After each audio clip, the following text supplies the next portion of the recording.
Going to open this meeting. We're going to open the continuation hearing for 700,000 square foot warehouse, BBW Bank, land underwater impacts, wetland protection, isolated mitigation, 39,359 square feet, isolated wetland vernal pools under bylaw with mitigation for 217 Hartford Ave. Applicant is Jeffrey Curley, WS Bellingham 4 Associates LLC, represented by Brian Madden, LEC Environmental Consultants, Inc. Should do it, right? The two of us, yes. Or with that comedian. And, you know, She's the brains of the outfit. that's why she's sitting back there. Okay. Good evening. We are without our typical spokesperson. Austin is on vacation this week, so I'm doing my best Austin impression. But Jeff Curley with WS Development, thank you guys for making it here. So I was talking to Brian earlier today. I think the last time we were actually in front of the full commission was in early December or mid-December sometime. We did have a working session with Matt and with Steve and Hannah back in early February. We had a letter, remaining comment letter from Matt at BSC, third week of January or so. We discussed some of those comments during the working session and provided a formal response to those comments tail end of last week. So I think Matt has those, Hannah has those, to what extent they've been distributed to you folks, but there were responses to the last dozen or so comments that Matt had provided for us. So we didn't necessarily plan to present anything. I don't know if Matt has any feedback he's able to offer, but I think we've laid everything on the table. I guess generally speaking, I don't know if folks are aware, we did get a closing of the public hearing with the planning board last week, so we're moving towards a decision with them. So I don't think, just to offer up, that there aren't any other peer reviews or other than Matt's that's still pending out there in terms of the overall town review process. So just to offer that up as well. So he's really the lone remaining voice here. So planning board, they've closed the hearing? Close the public hearing and are drafting decisions actively, yes. We're back in front of them on the 14th of March, I think. To get their order. Hopefully to vote one way or the other. Okay, so they haven't done that. They haven't done that. They have not voted. They simply voted to close the public hearing, therefore not receiving any more new information effectively. They've indicated they have everything they need from us, so we're towards deliberating on a decision, on decisions in that case. Jeff? Documents that were on our file, the same ones that the planning board has, like I think it was long-term post-construction management. There is because someone had to go first and close, there is a condition that we've included on the planning board decision that will bring forward any of the information that sort of lags behind by virtue of the Concom being a little bit, hopefully a little bit behind. So yes, that information will get automatically absorbed into the planning board decisions, but they do have all of that information as of the submission on Friday, yes. Okay. Excuse me, Jeff. Yes, Steve. Stephen, was it a unanimous vote? To close the public hearing, it was. Thank you. Sure.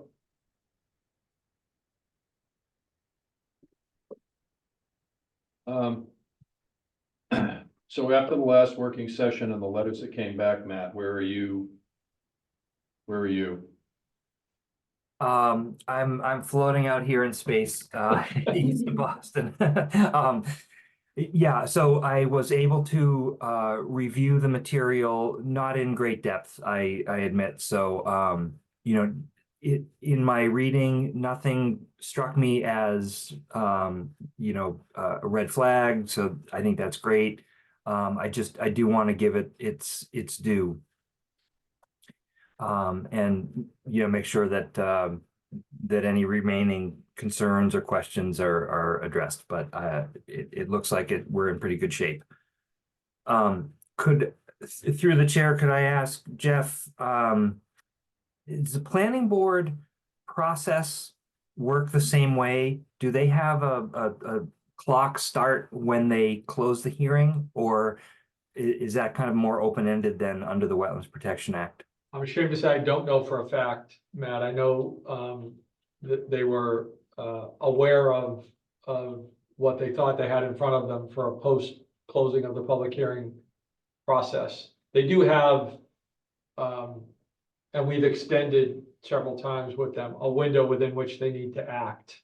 I think it's currently set to expire on March 15th, if I'm not mistaken, which means if they need to go further as part of these deliberations, they would need to seek a request to extend that, which we would grant if it was necessary. But yeah, for the record, I'm not, I'd love to allow Matt the time and, but also if the commission is open to it, you know, Matt did provide us with some suggested conditions in his January letter. So if there's a willingness to advance towards discussing in more depth some of the conditions, I think we could try to do those two things in parallel, or begin to draft something headed towards a decision if that's to the commission's liking.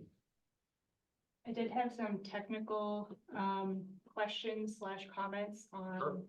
the plan. I guess it's up to the commission to decide whether we think it's worth it. Some of them could even be out of my jurisdiction because I'm an environmental consultant and sometimes the wires get crossed. But so I noted if there is a post-construction spill controls and countermeasures plan, then there should also be a direct reference to NIFTIs, which I didn't really see. I saw there was information about the construction general permit, but that's not going to apply to the facility anymore when it's post-construction. So I think there should be a reference in there that any covered industries that occupy the site should file That are required to comply with law. Yeah. Under, I don't think I have an argument with that. We would expect them to have to comply with law regardless. So a condition reinforcing that would be, I think, fine with us. Okay. If their use is dictating the requirement. Yeah, sure. I also noticed, and this is probably a minor thing, but there was something in there about materials, like all hazardous materials must be locked up, and it mentioned pesticides. And I think as part of our conditions, what we typically do is require no pesticide use within a certain area. So I don't know if that. Yeah, if they were gonna do any kind of vegetation or insect management, there should be an O&M separate to that, right? You want to speak to that one? Yeah. Yeah. Yeah, I think some of that is like boilerplate type language into the O&M. You know, maybe if there's something more detailed or specific, you know, typically we would come back in front of the commission with, you know, further detail for review and approval. I don't think the plans are to necessarily use any pesticides out there. Would that cover if one of the tenants possibly had something to do with pesticides? Meaning if there were Storage, storage or something, You know, yeah, like- to the extent they would have to. trucking company or whatever, they had stuff coming in and out that may qualify under that. Yeah, I think that's where. Since we don't know the use of the Right. facility at this I think time. that's where Ariane's point about compliance with Right. law, NIPDs, operational NIPDs and what have you, I think this is more about use of pesticide in the ordinary Yeah. Like maintenance of those, Day-to-day maintenance those of vegetative, of those- the. yeah, property. the areas that would be, that are subject to or intended to be maintained, lawn areas and the like. There certainly, we did put forward, some detail in the O&M plan and, talked about herbicides, maybe pesticides. I can't recall. Austin would know better than I, but, if there are specific concerns around that, or we certainly aren't, and I think have prohibited ourselves in the documentation we submitted intending to use any of them in any proximity to the wetland areas or the regulated areas of the replication. There isn't a lot of green space. Um, I mean, along the edges of the roads, Sure. around the building itself, but you don't have vast lawn areas Yeah. or things like that. It's We pretty don't. limited. Yeah. Because I mean, you're maximizing the footprint between roadways, building and all that. You really don't have a lot of space to That's right. There's green. roadway put in shoulders putting and greens. things like that. Some of the details, some of the questions we responded to Matt were just some details around sections through the roadway, so there'd be a maintained Yeah. roadway shoulder and things like that. And there was there's a fair amount of landscaping proposed against the highway that the planning board required of us for screening and things like that. But yeah, I don't think there's a whole lot of lawn and that type of area to maintain. I suspect it'll be mostly managed with mulch and maintain it with respect to weeds and things like that. I've got a question if I may. Sure.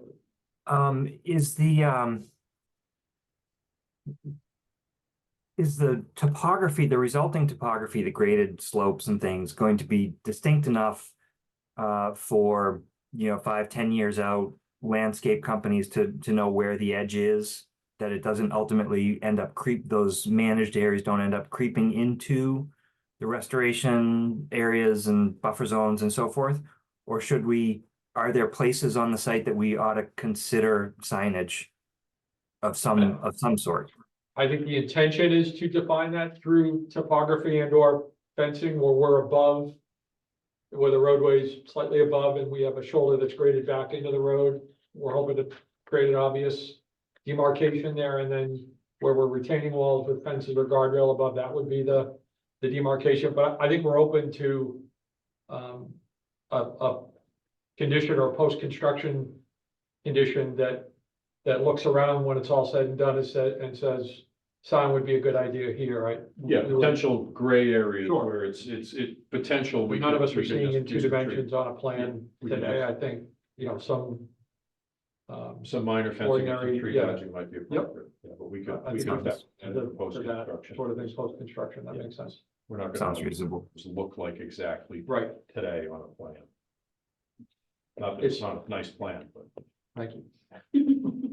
No, that makes sense. I thought the emergency response section you guys had was pretty good, but I noticed it lacked the MCP reporting obligations, which are often lower and quicker than the federal ones, like the National Response Center.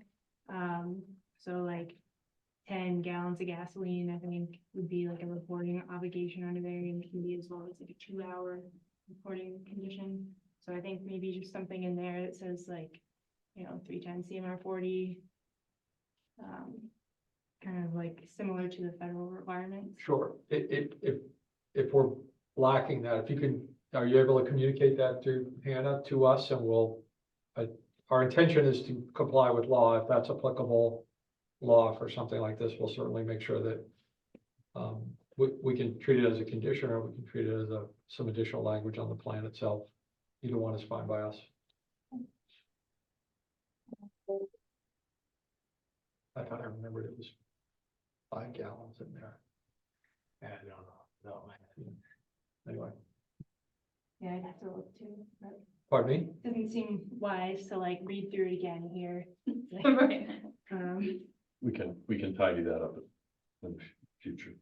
Yeah, and then I was just wondering, I know a while ago you guys submitted like environmental notification to MIPA, and did we get a response back for that? We have not submitted a draft DIR yet. We're poised to begin preparation. We did submit an ENF, got a certificate on the ENF, and to some degree related to the roadway work and just making sure that that was on its way. I don't know how familiar the 126 improvements are tied to this project in some ways. Just making sure that that was more or less on a glide path. We are poised to submit a draft DIR very soon, in fact. That's my hope. Yeah, the MIPA certificate had a scope that all the issue areas needed to cover, and kind of it will be dovetailed with any updated information with where we are right now. Yeah, I think having been through this process and putting will only help us through the MIPA process, we think. So So is it like, one is dependent on the other? I'm more familiar with like the federal side, less with NEPA. But like, is having all like local permits required to move forward with NEPA? or No, vice versa? oftentimes they're running concurrently, and as you're evolving plans for one or the other, you're just sort of scrambling to keep everybody in the loop. We didn't elect to do that this time only because of the town's roadway project is something that's not entirely within our control to advance, so we wanted to make sure that that was the design was advancing, the DOT review was happening, and that was appearing to be headed in the right direction, so to speak. And also wanted to make sure the project would remain substantially intact through the local permit process as well before we. But to Brian's point, I think we have a pretty comprehensive scope in the draft certificate, in the ENF certificate, so we're working on assembling that draft EIR and getting that in shortly. But just like NEPA is what you're saying, just the federal one. I guess so, yeah.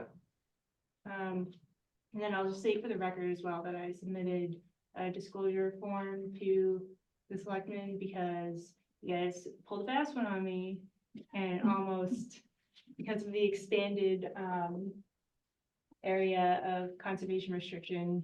Now, I was almost in a butter, so Oh, okay, I don't think it's gonna impact my decision. I submitted a form saying so I can still vote. okay, great. I was not aware that we were that close. You guys pulling a fast one, come on. Know where she is. I don't know where I live. No, I don't. For the record. For the record, no. Apparently close by. Who knew? Definitely somewhere in Bellingham. Yeah, no, that I gathered. Some of us. I knew that was a dig, too. Okay, so. Matt, anything else from your side that we think needs a lot of further research? I mean, where are we with the big infiltration project? How's our review on that? Stormwater design is all, yeah, that was Water's all all wrapped done. up. Matt's colleague at Yep. BSC issued a final letter in early January, late December, right around the new year.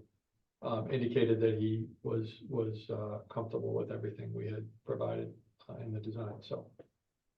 And that's been on the record with the planning board as well. So we'll meet all the local bylaw That's right, requirements. Yep. From our point of view, correct.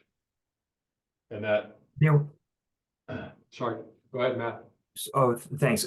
Sorry for the interruption, but there was one comment regarding kind of a strategy for figuring out whether or not that our funky basin that's going to be taking stormwater output and being a sort of natural wetland is a basin 2. Is that something that's going to be, we can make a special condition that sort of plan strategy is put on the table before work begins, or is that something that you've put together? Was that part of the package that was received last week? The answer is it should be, if there is more that can be accomplished through a condition that, I think we talked about a 5-year post-construction monitoring period for that one. Yeah. That's part of what was recently submitted, is my understanding. Okay. But if there's pre-construction or additional information that is necessary, I think we're open to providing what's necessary to get to the intent here as part of a pre-construction condition in the document.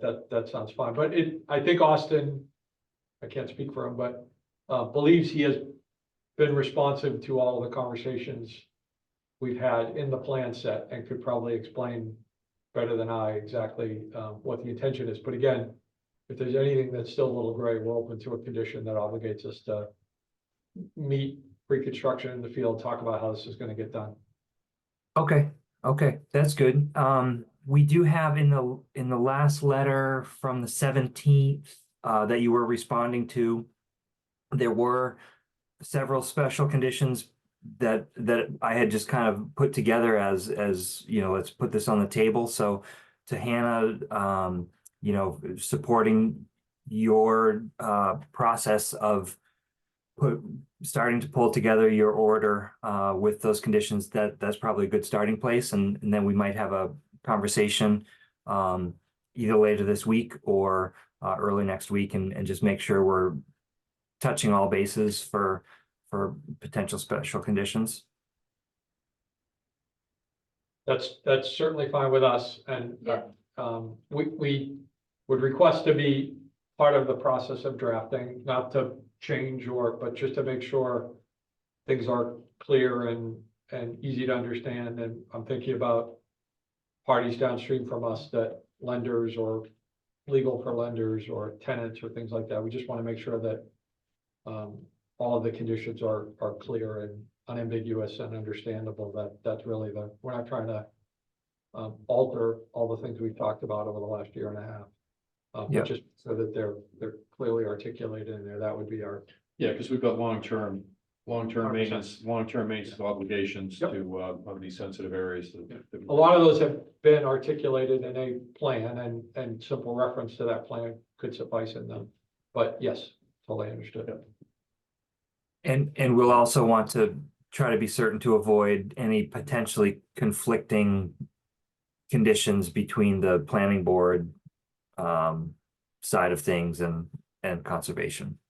Yeah, valid, and certainly open to having that conversation. I think there is a condition, if I'm not mistaken, that's been proposed in the planning board that adopts the conditions in the order of conditions, so that they are combined with one another.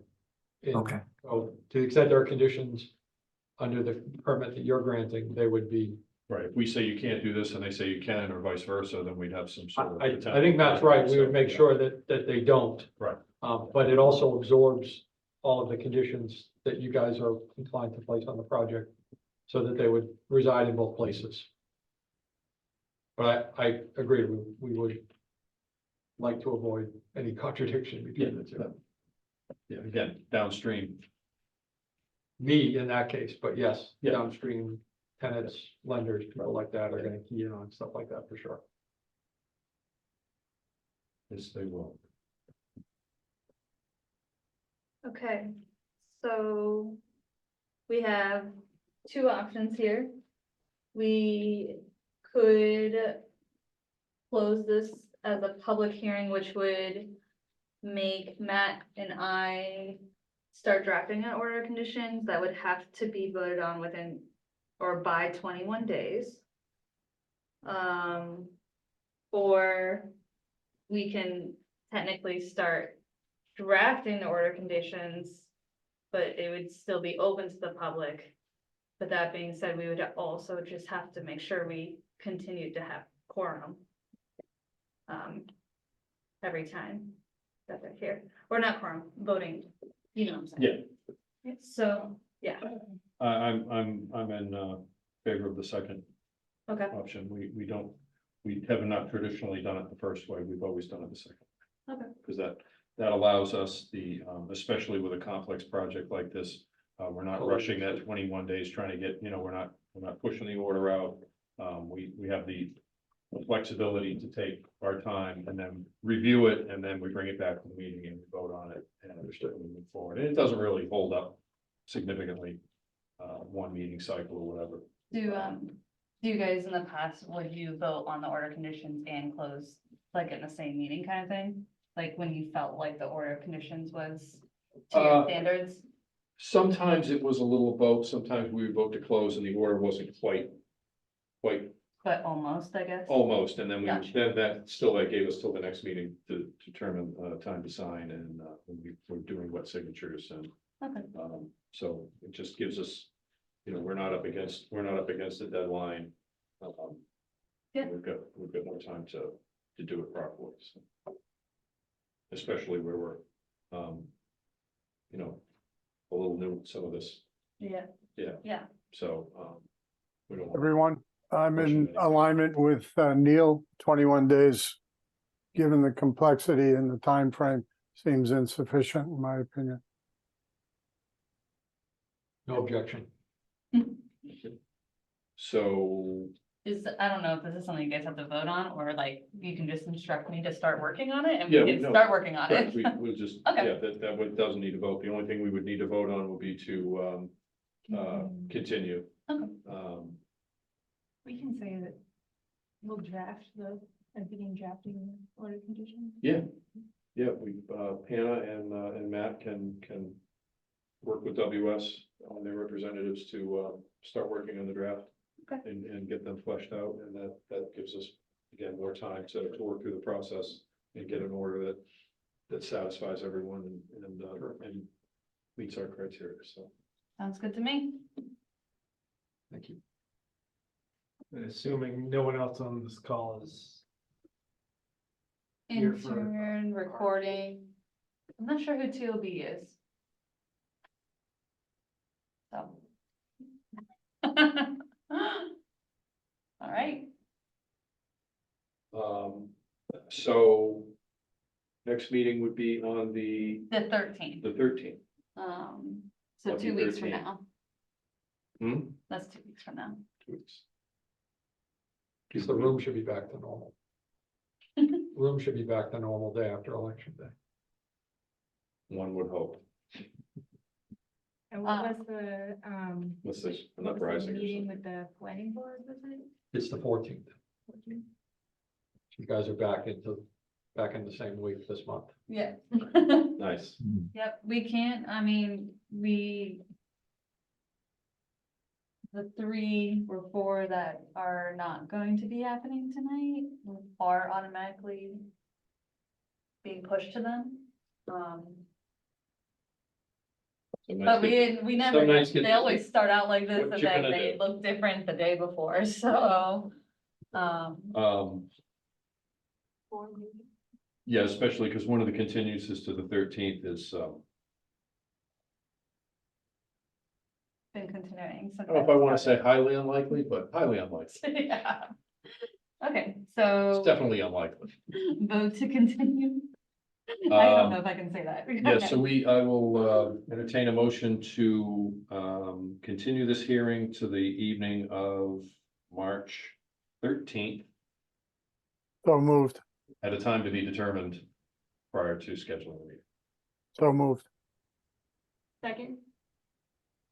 All in favor? Aye. Steve, I. Unanimous. All right.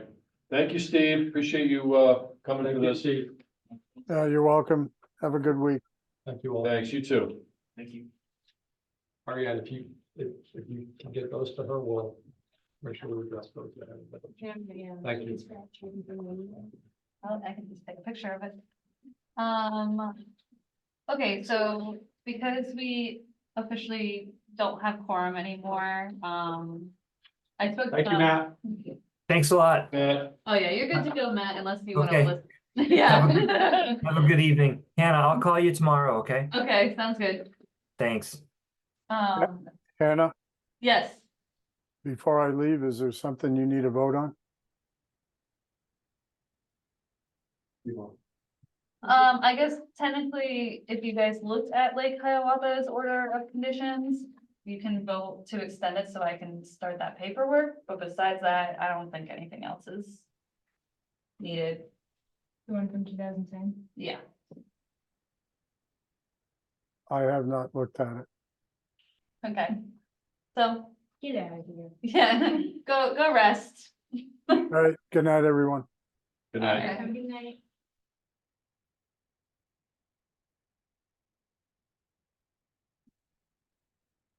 Now we don't have quorum.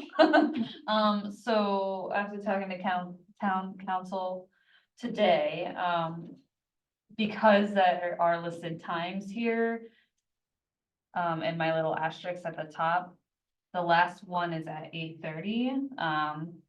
So they propose that we take a recess from 7:30 to 8:30. So there's nothing to record, because we don't have quorum. And the recording will stop on here with a message that says we'll return at 8:30, and then at 8:30, we'll just basically those three that weren't continued Now dates that we can't open them due to quorum. What about the Is- 8 o'clock? is Bliss Road, Blackstone Street, are they, did they know not to come? So, yeah, I contacted them all today and they all actually opted to do the 21-day waive so that by March 13th, they will have 2 new commissioners that can be a part of the hearing. So we're not technically even open. Yeah, we can't open. Right, You know but what I'm they saying? waived the 21-day on the hearing? Oh, that's Yeah. nice of them, thank you. Good. Well, I mean, no, Yeah. I mean, they didn't have to, they could Yeah, yeah. have played hardball. It's just septic repairs, so what's the point? Right. Um, So, Bad for that. Like, I'll do it again before the hearing, but, 9 Bliss Road used to be my house. I sold it to the Hollises, so. Doesn't impact me at all, there's no conflict or anything like that, but I'll just make a note prior to the hearing, just again to not recuse, because there's nothing to recuse from, but just to make that, just to get that out there. Been almost 6, oh, I didn't know it was that long. actually, next month will be 6 years. So if, Yeah, I don't have any, I guess I can Right. ask. Because those, they're all new hearings, we don't have to do anything. yeah, I think we just need to state why they're not. Oh, okay, for Yeah, the record, yeah. And then state that the other ones continued. all right, so is the meeting back open? Pam, do you need to restart the recording? It's all set. It is recording again. Thank you. You're welcome. Okay, so, guess we'll just run through them. The hearing for 9 Bliss Road, septic repair to an existing system. BWP 344. No state number yet? Not yet. That has been continued to the evening of March 3rd, but it's not continued, it's rescheduled till the evening of the 13th, correct? Correct. Okay. and the applicant Do- signed the waiver. Yep, applicant signed the waiver on the 21-day limit. And then again, that's due to, no quorum tonight. The hearing for 159 Blackstone Street septic replacement. BWP 343, that was for 8 PM. That is also being rescheduled to the evening of March 13th, again, due to no quorum. The continued hearing for Blackstone and North. 12 3-unit townhouse buildings, etc.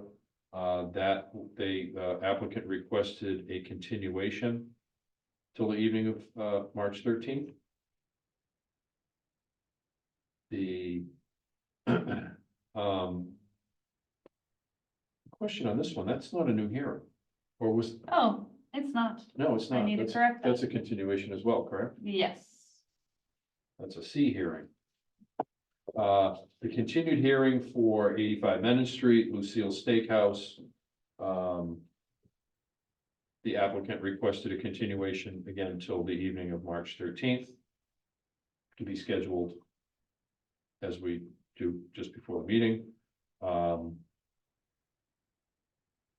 then there is also one more new hearing that we are going to reschedule till the evening of March 13th.